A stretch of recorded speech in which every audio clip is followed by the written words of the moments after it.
All right, so let's go ahead and flip-flop it now, and we'll talk about some techniques for when I'm on bottom in the pressure control position, okay? So we're first gonna talk about how we can recover to guard.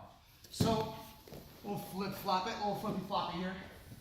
Coach Arhill's on top, and just when you're first learning this, just don't have your partner hold like a legit pressure control.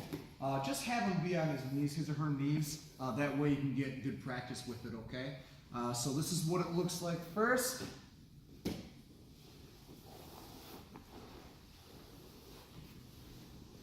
from here I can pull him in a closed guard if I so choose. All right, so first thing we got to talk about is our frames. All right, so our frames act as wedges to keep him in place as I move myself away. All right, so the first frame I have here, most important one, is my right hand. I'm going to use my forearm. I'm going to keep it not on the outside, but on the inside, tucked in right by his belt, okay? My left hand here, we were talking about it in some previous videos, the best position for it is to hide it in his armpit while simultaneously keeping my elbow flared out on his, the right side of his face here, okay? So once I have my frames, I'm ready to start making my move here. So what I'm first going to do is move my feet away.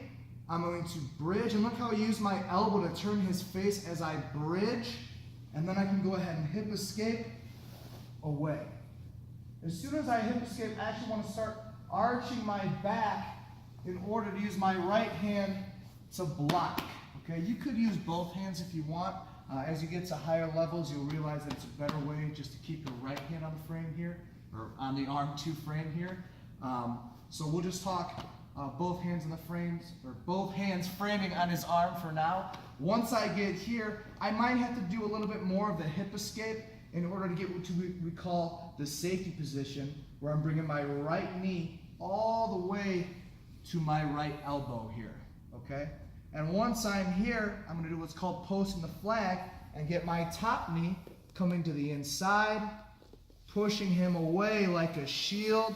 And once I'm here, I can start putting my right foot onto his hip. See how I'm controlling the sleeve?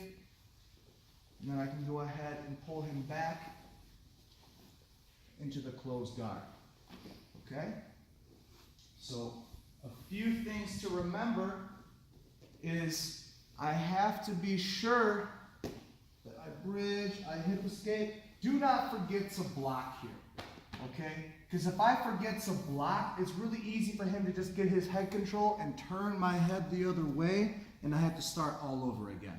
All right, so really make sure, we move our feet away, we bridge. See how I'm turning his face with my elbow? I hip escape out, and then I block, all right? And a lot of the times once we get here, he might be following me, right? And I might have to keep hip escaping. Go ahead and start following me, right? I might have to keep hip escaping and hip escaping and hip escaping, right? It's never going to be one that does the trick, okay? As soon as I'm able to keep this space open, I'll go ahead and bring my bottom knee to my bottom elbow, and this is what we call the safety position. Because if you were to really put his weight on me, go ahead. Yeah, it's hard for him to keep side control position in this position, okay? So once we get to this safety position, I'm in pretty good shape. So once I get here, I'll bring my top knee, swim it on the inside, post the flag. See how I'm pushing him away? I can start controlling some sleeves here, maybe put a hand in the collar, and I'll put my right foot onto the hip, and then I can pull him back into the closed guard position.